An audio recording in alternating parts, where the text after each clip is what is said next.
that sitting causes me to have back pain sometimes.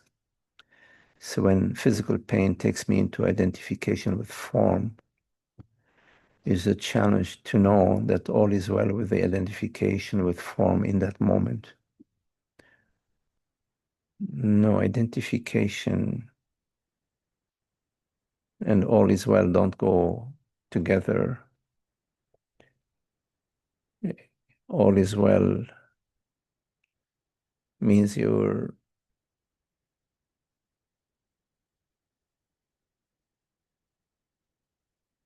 are in a different place than the identification. When you're identified, you are suffering.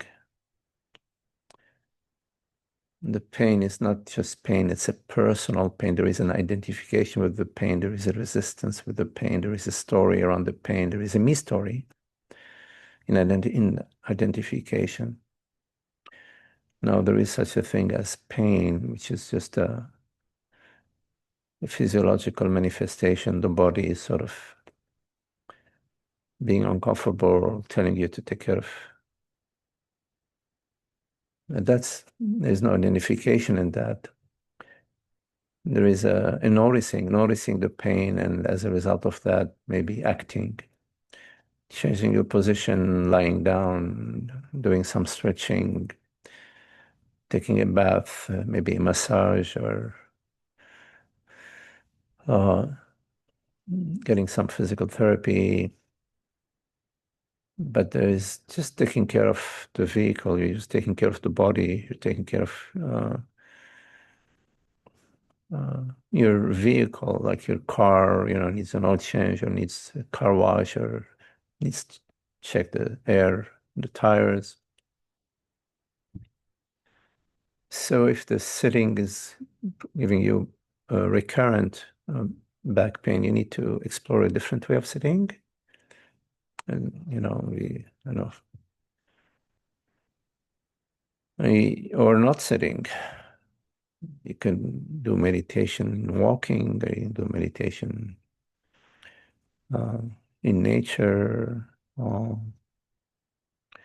lying down, as long as you don't fall asleep. And when you fall asleep, that's okay too.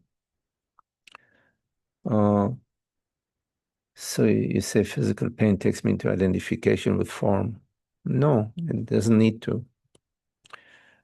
Like this body here is an aging body, and so there is pain in the shoulder.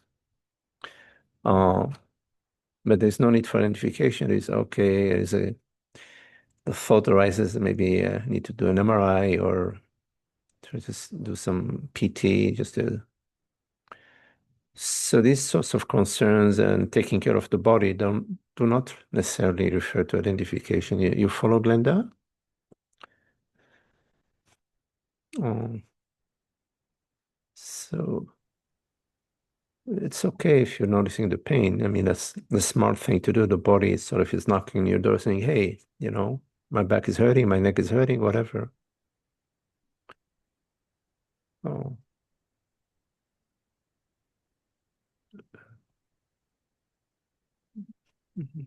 being in tune with the body doesn't mean identification, you see? Uh,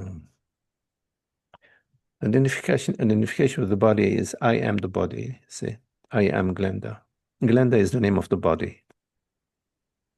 That your parents, they loved the name Glenda, and they said, "Oh, this beautiful girl, this beautiful baby girl is. We're gonna call her Glenda." The body, so it's the name of the body, which is a beautiful name. It's very nice. Mm. So identification is I am the body. I am Glenda. Yes, there is Glenda, of course.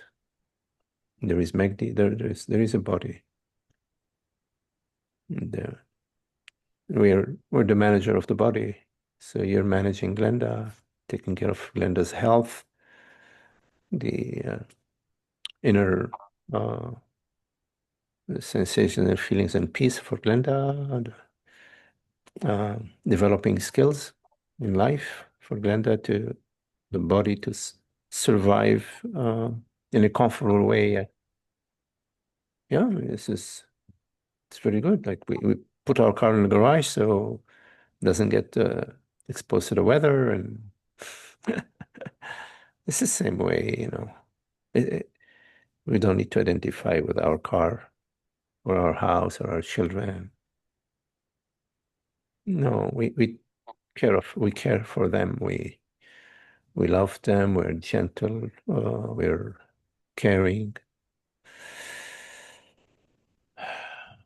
We learn, what the body may need.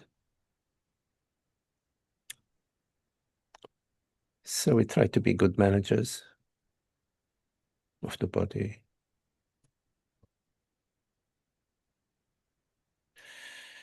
Oh,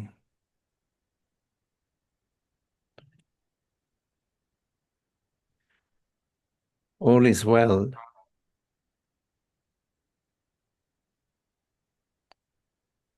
is between identifications.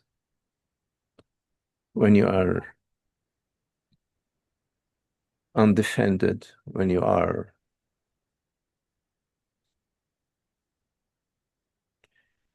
not knowing, when you are in your innocence, when you are like childlike, baby-like,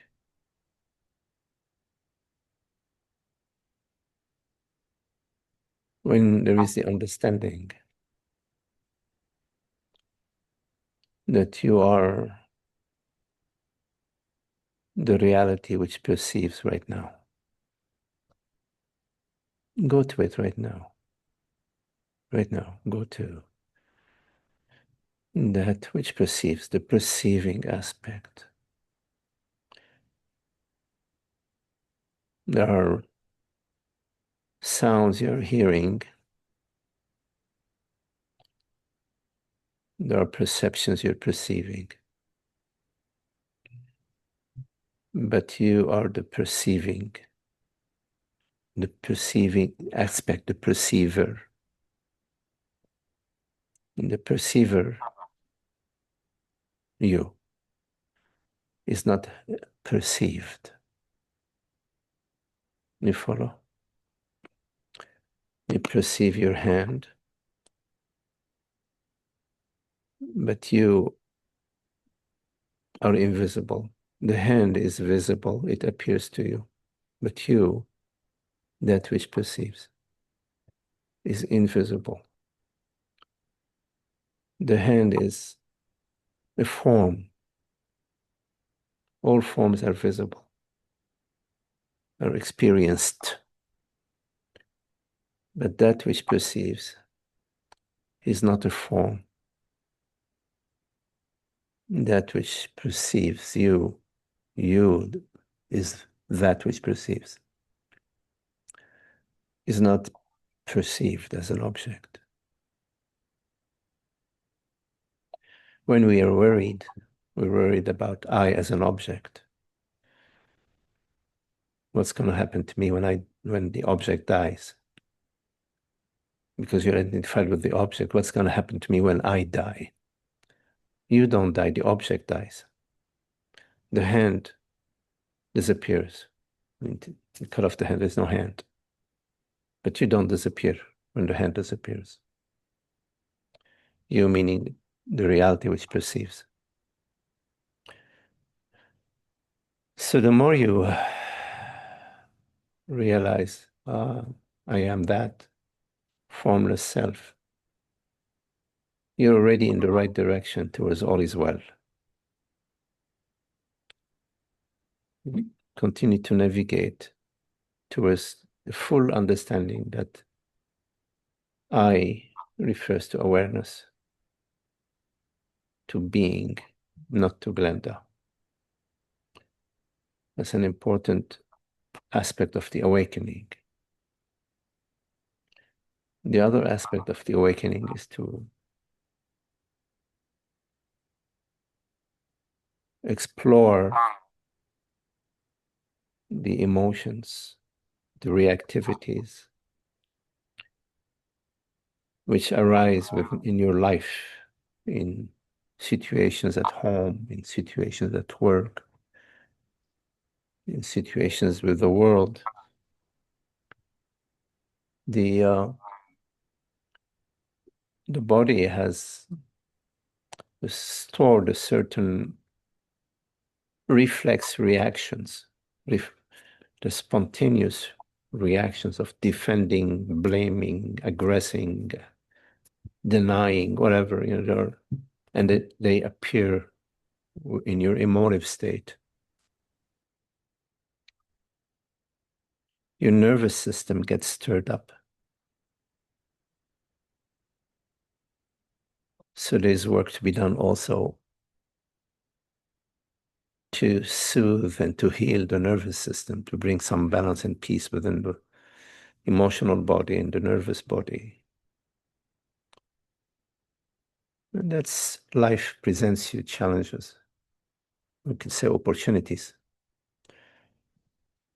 for you to work on coming to the harmony, inner peace and harmony within your emotive state, and you're balancing your inner self.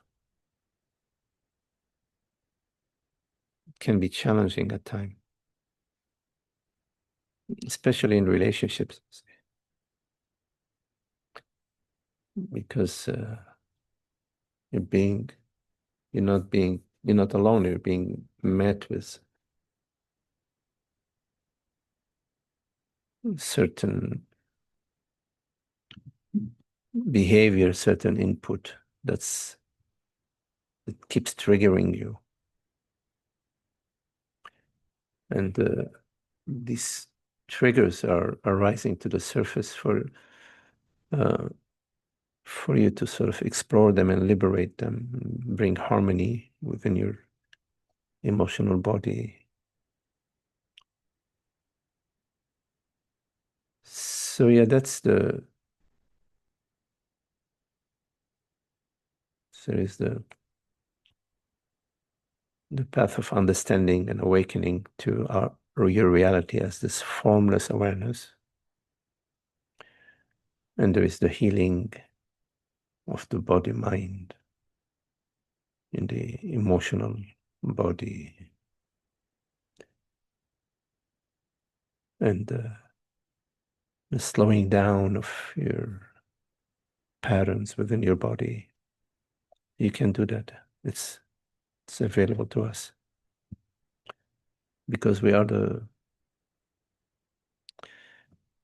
master in a way. We are that we are the power. We are the